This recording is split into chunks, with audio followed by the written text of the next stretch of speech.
Sir, Vitthalnagar फिल्मचा प्रतिमत झाली आहे. यासाठी पहिले तुमचे अभिनंदन. सर, पण नक्की वारी म्हणजे काय? आणि तुम्ही वारीवरच फिल्म बनवणं अशी का वाटली?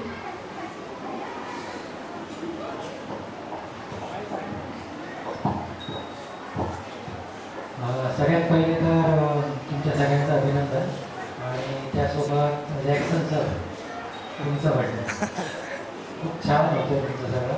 मी टी व्हीवर बघत असतो कॅट डान्सचा, मजा येते. तुमच्यापैकी कोण कोण आहे कॅट डान्स? अच्छा, वारी वारी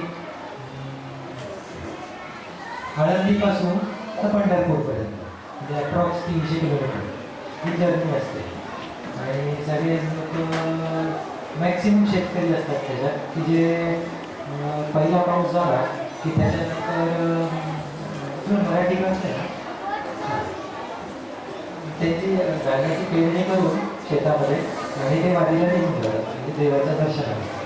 आणि तो जो काही पूर्ण जर्नी असतो तो आपल्याला शूट करायचा होता. त्याचं मेन कारण असं होतं की जसं तुम्ही वर्षभर अभ्यास करता आणि मग परीक्षेला जातात, ठीक आहे, तसंच इथे पण आहे काहीतरी की 300 किलोमीटरचा प्रवास हे लोक पायी करतात पण दर्शन घ्यायला जातच नाही.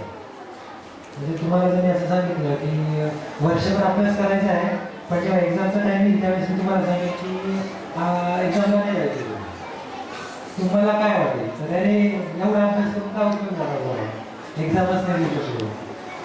तर असं बिलिंग तुम्हाला येऊ शकतं, पण तसं बिलिंग त्या वारकऱ्यांना कुठेच नसतं की मी एवढ्या लांबून पायी पायी आलो आहे बुवा आणि मला आता विठ्ठलाचं दर्शन घ्यायचं आहे. पण तिथपर्यंत पोहोचूच तर त्यांचे ते समजून गेलेलं असतं की अरे ते दर्शन घ्यायलाच पाहिजे असं काही नाही आहे. मी पास झालेलो एक्झाममध्ये. म्हणजे जेव्हा तुम्ही अभ्यास करता तर तुम्हाला सगळे क्वेश्चन्स येत असतील तर तुम्हाला आधीच वाटतं की यार मी पास आहे, काय प्रॉब्लेम नाही. तर तसं त्यांचं काहीतरी एक लॉजिक किंवा श्रद्धा असते. आणि असं कसं काय हवं की एवढा प्रवास करून सुद्धा ते दर्शनाला जात नाही, याच्यामध्ये काय कारण आहे किंवा काय आहे त्यांचे थॉट प्रोसेस, ती सगळी अनुभव करण्याकरता. आणि मग त्यातून शूट म्हणजे फोटोग्राफी करत असल्यामुळे मग फोटोग्राफीचा वापर करून लोकांपर्यंत ते एक्सप्रेशन्स कसे पोहोचवता येतील हा एक असा प्रयत्न होता.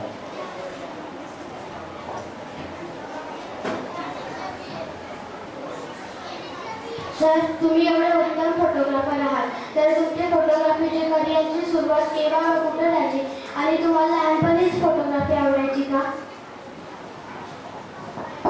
आता कसं झालं आहे, प्रत्येकाच्या घरात मोबाईल्स असल्यामुळे सगळ्यांना फोटो काढता येतात, बरोबर की नाही. आणि 10 वर्षापूर्वी तसं काही नव्हतं, म्हणजे मोबाईल असायचे पण त्याला कॅमेरा वगैरे काही नव्हता. तर आमच्या घरात एक छोटासा असा एक SLR कॅमेरा म्हणजे छोटा पॉकेट कॅमेरा जो असतो तो एक होता. आणि घरात सगळ्यात लहान असल्यामुळे मला परमिशनच नव्हती त्याला हात लावायची, कारण की मी हात लावले तो काहीतरी खराब होईल असं काहीतरी घरच्यांची समजूत असल्यामुळे मला कधी हात लावायला मिळालाच नाही कॅमेराला. त्याच्यामुळे क्युरिओसिटी वाढत गेली की मला कधी जमेल. मग घरात कोणीच नसेल भाऊ अशी सिच्युएशन बघून मी कपाट बोलायचो आणि कॅमेरा काढायचो, फोटो काढायचो. आणि मग हे माहीत होतं की फोटो काढल्यावर डिलीट कसा करायचा. त्याच्यामुळे फोटो काढून झाल्यानंतर मी गपचूप डिलीट करून टाकायचो आणि परत कॅमेरा बॅगमध्ये ठेवून कपाटात ठेवून द्यायचो. असं एक भरपूर वेळेस होती. ज्यावेळेस मी घरी एकटा असायचो त्यावेळेस हेच करायचो. आणि मग एक दिवस बाबांनी विचारलं की काय करायचं बघ तुला लाईफमध्ये काय आहे. म्हटलं फोटोग्राफी करायची. म्हणजे फोटोग्राफीमधून कुठून आणलं मग फोटोग्राफी काय संबंध आहे. तर मग त्यावेळेस मी त्यांना ते सांगितली स्टोरी की म्हटलं तुम्ही जेव्हा नसायचे घरी त्यावेळेस मी असे फोटो काढायचे. मग काही फोटो मी सेव्ह करून ठेवले होते कॉम्प्युटरवर, ते त्यांना दाखवले तेव्हा हे मी काम केलेलं आहे. मग त्यांना कुठेतरी कॉन्फिडन्स आला की हा बाबा हा लपून असं करू शकतो, तर आपण जर ह्याच्या पाठीशी उभं राहिलो तर हा नक्कीच काहीतरी चांगलं करेल. आणि मग त्यांनी मला म्हणजे सर जे आहेत प्रसाद पवार त्यांच्याकडे घेऊन गेले आणि सांगितलं की हा असं असं करतोय, जमलं तर बघा याला शिकवलं आलं का, जर शिकत असेल तर कंटिन्यू ठेवा, बावळटपणात असेल सगळा तर सोडून द्यावं. अशी ती एक सुरुवात झाली फोटोग्राफी.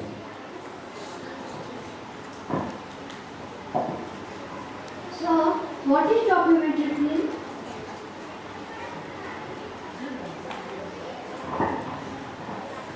डॉक्युमेंटरी फिल्म ही अशी आहे की एखादा एक सब्जेक्ट असतो कुठला तरी विषय आणि त्या विषयाबद्दलची माहिती ही मीडियातून म्हणजे ऑडिओ व्हिडिओ हे जे दोन माध्यम आहेत यांचा वापर करून ती लोकांपर्यंत प्रेझेंट करायची ती माहिती.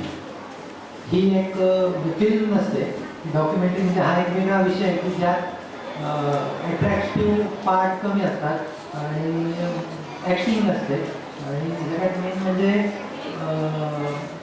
आता जसा सचिन तेंडुलकरचा पिक्चर आला, तुमच्याकडे कोणी कोणी पाहिला आहे किंवा काय, तर तो खूप असा म्हणजे अट्रॅक्टिव्ह नाही आहे पिक्चर, खूप बोरिंग होतं आहे, काय चाललं आहे वगैरे. म्हणजे धोनीचा पिक्चर जर आपण बघितला तर आपल्याला खूप मजा येते, कारण त्यात कुठे इमोशन्स आहेत किंवा हिरोईन आहे किंवा मग गाणे आहेत मध्ये मध्ये किंवा ही स्टोरी आहे ती बघायला आपल्याला मजा येते, कारण ती एक फिल्म आहे. आणि सचिन तेंडुलकरचा जो काही विषय आहे हा पूर्ण डॉक्युमेंटरी, त्याचं एक्सप्रेस करायचं होतं त्याला सगळं, क्रिकेटच्या मागच्या भावना त्याच्यात. आणि ते डॉक्युमेंटरी असल्यामुळे ते तेवढं काय म्हणतात तेवढं हिट म्हणा किंवा लोकांना तेवढं आवडलं नाही. त्याचं कारण असं की त्यात ॲक्टिंग हा प्रकार कमी असल्यामुळे म्हणजे एंटरटेनमेंट नसतो, त्यात तो विषय समजून सांगायचा असतो.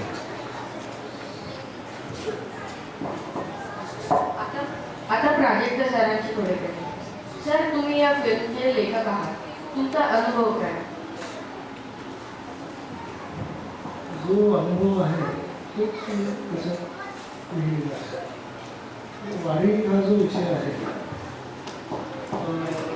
तो खूप तो अजूनही आम्हाला किंवा ज्यांनी 100 वाऱ्या केलेल्या असतील त्याला सुद्धा तो वारी म्हणजे काय हे कळलं असेल असं मला वाटत नाही. ही एक प्रोसेस आहे, ही एक प्रोसेस आहे, ती समजून घ्यावी लागते. तर असं होत नाही की आपण एक नॉर्मली कसं होतं की आपण एका ठिकाणी निघालो आणि कुठेतरी पोहोचलो. वारीमध्ये असं असतं की आपण कुठे पोहोचत नाही, आपण त्या प्रोसेसमध्येच राहतो. तर हे समजून घेणं खूप अवघड आहे. तर ते जितकं आपण जास्त समजून घेऊ तेवढं त्याच्यात अजून गुंतत जाऊ. तर हा अनुभव मला वारीमध्ये आनंद त्याच्यात लिहिला. सर, तुम्ही 15 वर्षांपासून नाटकामध्ये काम करताय. तुम्ही रायटर आहात, ॲक्टर आहात, डायरेक्टर आहात. आम्हाला या सर्वांमध्ये फरक सांगा ना.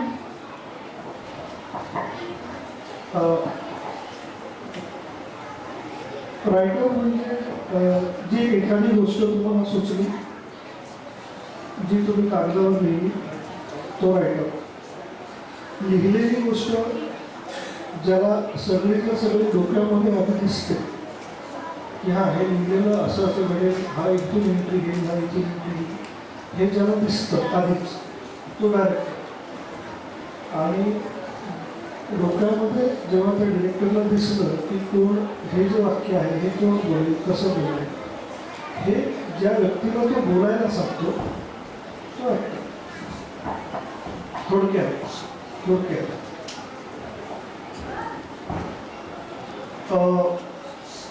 विठ्ठल जो आहे तो डायरेक्टर आहे, वारकरी जे आहे ते सगळं ॲक्टर आहे.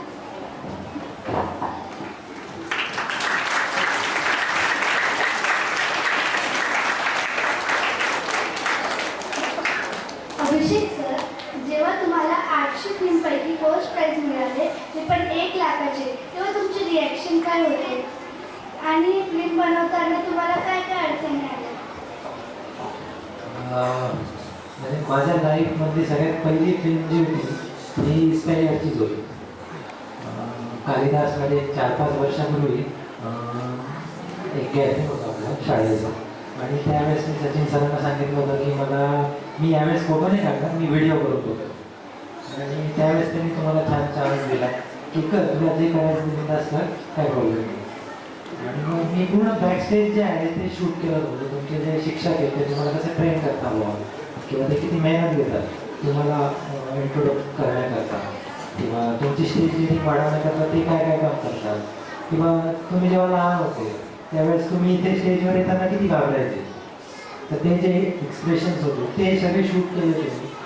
आणि त्याच्यापासून एक व्हिडिओ बनवला होता जो अजून एक्सपोज केलेला नाही आहे, सर पण खूप मागे लागले माझ्या की तो व्हिडिओ दे मला दे मला.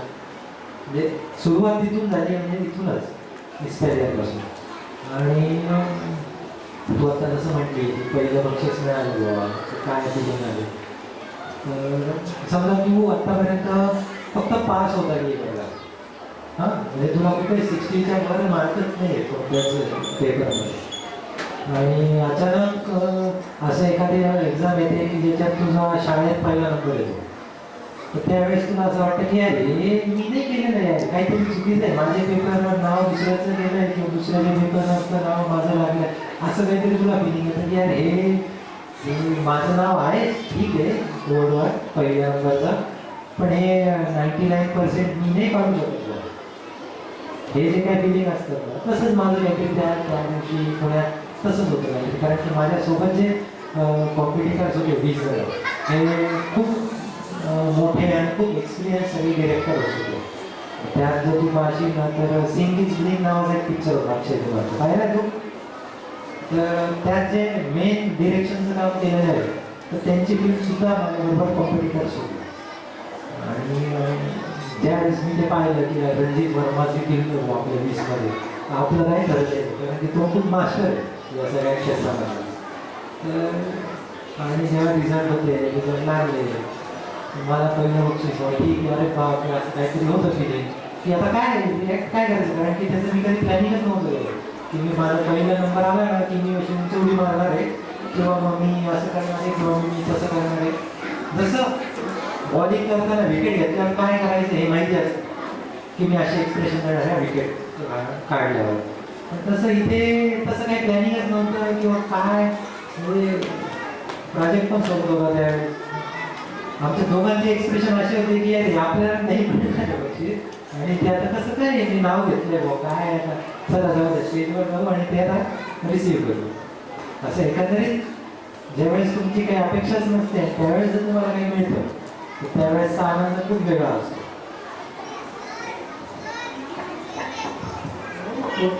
असं आहे की तुम्ही सुद्धा सगळ्या मुलांनी जेव्हा अभ्यास आता आपण शाळेमध्ये आलो जेव्हा आपण अभ्यास करतो किंवा जेव्हा तुम्ही एखाद्या स्पर्धेसाठी डान्स कॉम्पिटिशन